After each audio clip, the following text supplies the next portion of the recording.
One of the issues that has plagued the cities across Ohio, including here in central Ohio, is gun violence. A new study just released is now unearthing if the Buckeye State's constitutional carry law impacted gun violence in cities.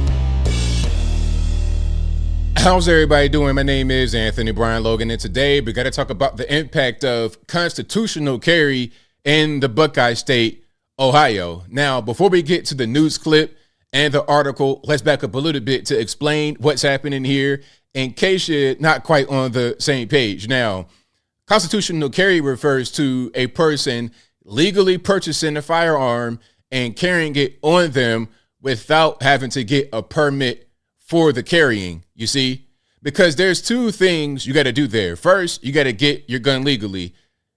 Background check, got to go to an FFL. If you buy it online, the same thing. You buy a gun online, it doesn't get shipped straight to your house. It goes to a FFL, a federal firearms lender, and there you go through the same background check you would do when you purchase a gun straight from the store without going online first. Then you have to go get a permit to carry it. But the new law says all you got to do, get your gun legally, carry it on you with no permit. This is the right way to go, but some disagree. Some say that this is going to increase crime, it's going to increase gun violence, and you're taking away a tool in the tool belt of law enforcement to curb gun violence. However, the data that has been produced, we'll talk about that in a moment, says that the new law did not increase gun violence. If anything, it decreased it. Now, before I get into it any further, let's go ahead and roll the clip. If you want to see the clip in the article, both will be in the box. If you're on IG, link in bio, visit the corresponding article on the website. But without further ado, let's go ahead and roll it. One of the issues that has plagued the cities across Ohio, including here in central Ohio, is gun violence. A new study just released is now unearthing if the Buckeye State's constitutional carry law impacted gun violence in cities. We thank you for joining us today for NBC4 at 5. I'm Jared Smollett. And I'm Jennifer Bullock. The study was published today by the Center for Justice Research through a partnership between Ohio Attorney General Dave Yost's office and Bowling Green State University. I remember back on June 13th, the state began allowing citizens to carry a concealed weapon without a permit. The study looked at gun violence in the state's 8 largest cities. 6 saw less gun crimes after the law changed. The data spans from June 2021 to June 2023. Now, to be clear, the law went into effect in June 2022. So the study was to show what crime was like a year before the law went into effect and then a year after.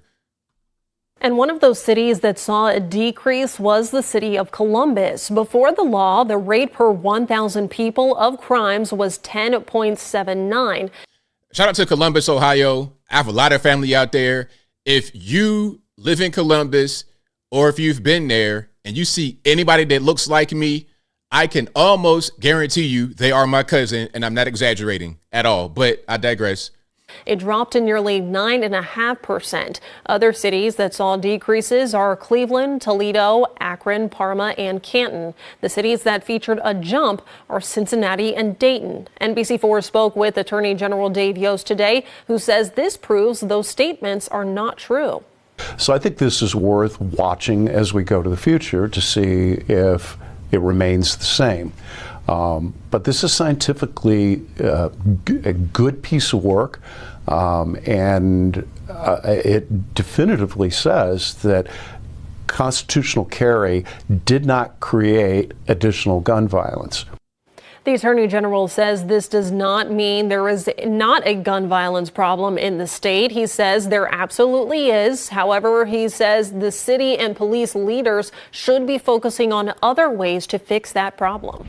Right on, 100%. So shout out to Ohio for having constitutional carry. We have that here in Tennessee as well. I think it's in Georgia also. If that's incorrect, let me know in the comments below. But I'm all for it because, number one, it's constitutional, okay? It's all right. But beyond that, why give the criminal the upper hand? Why not give regular law-abiding citizens the ability to protect themselves the same way the criminals will prey upon innocent people? Why not? Criminals don't worry about gun laws. They don't worry about having to get a permit or even having to buy their gun legally. They don't worry about that. So why should a regular citizen be held to a higher standard than those who wish to harm them when it comes to protecting themselves under the U.S. Constitution? Okay, very simple. Now, let's check this article out here and get into some of the details. There were 2 cities that had increases in gun violence. And also, some are going to say, well, look, the study did show there was a decrease in 6 of the 8 cities, but that's because of C-19. There was an overall increase in crime during that time. And after C-19 was over, crime dropped. I was reading that they said the crime drop in 2023 was comparable to 2019 before C-19 happened. But if that's the case, if crime kind of quote unquote went back to normal, then that means that concealed carry, the law that changed, it didn't increase the crime. If anything, it remained the same. And the whole point behind the study was to see if crime increased, because again, some are going to say, well, look, if you pass this law and allow people to just have guns on them with no permit, then you're going to see increase in crime. That's not how it's going to be. Okay. Criminals commit crime and they don't worry about laws. Laws changing aren't going to stop criminals from engaging in criminality. Okay. But you see what's going on right here. Changing concealed carry law to not drive violent crime in Ohio, study shows. And this is from earlier in the month. And let me show you this right here. So you see Columbus, it went down, Columbus, Cleveland, Toledo, Akron, Parma, Canton, but Dayton went up slightly and Cincinnati went up slightly. Okay. Now, of course, you got Dayton and Cincinnati right here, right by the Kentucky border. I think right here you have, what's this, Indiana? If I'm wrong, y'all let me know. But I know Kentucky's right here. That's the Cincinnati area. Shout out to them. Columbus is right here in the center. So what I see, if anything, is crime not really changed. Toledo went down a lot. Cleveland went down a lot. Well, not that much. Akron went down quite a bit.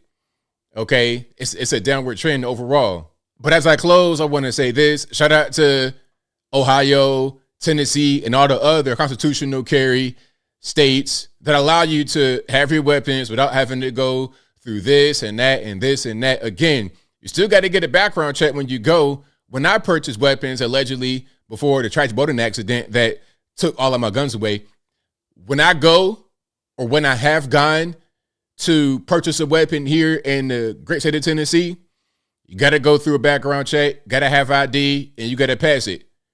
That's just what it is. But to carry my lawfully purchased weapon, I don't need a permit. Having a permit is not going to be a barrier for criminals. They don't care whether it's a permit required or not required. They're going to do what they do because they're criminals and they break the law because that's just their nature. But I think I'll leave that right there for now. And what say you? What's your take on constitutional carry? Not having to get a permit to carry your lawfully purchased weapon. Whatever your thoughts are, let me know in the comments below. You guys know where I'm at. I am 100% for it because not only is it constitutional and you're right, it just makes sense. Why not be able to defend yourself in a way that is not so restrictive? Or you got to go to this office and pay this money and wait this time. And, man, look, forget all that. I bought my gun legally. Why can't I carry it on me? Now, you got certain private businesses that may not allow you to carry a weapon inside. That's something else. That's a whole different conversation. But I'm just out and about. I'm walking around in public and I can't carry my weapon unless I get a permit. That's ridiculous. I want to have the ability to protect myself without having to go through all the rigmarole. Because if the criminals can violate me at any point in time with their weapon that they don't have legally with no permit, why must I get a permit and go through all these changes to ward that enemy off? Doesn't make any sense. But whatever your thoughts are, please let me know in the comments below. And that's all I got to say for this video. If you like what you heard, please comment, rate, share, and subscribe. Peace.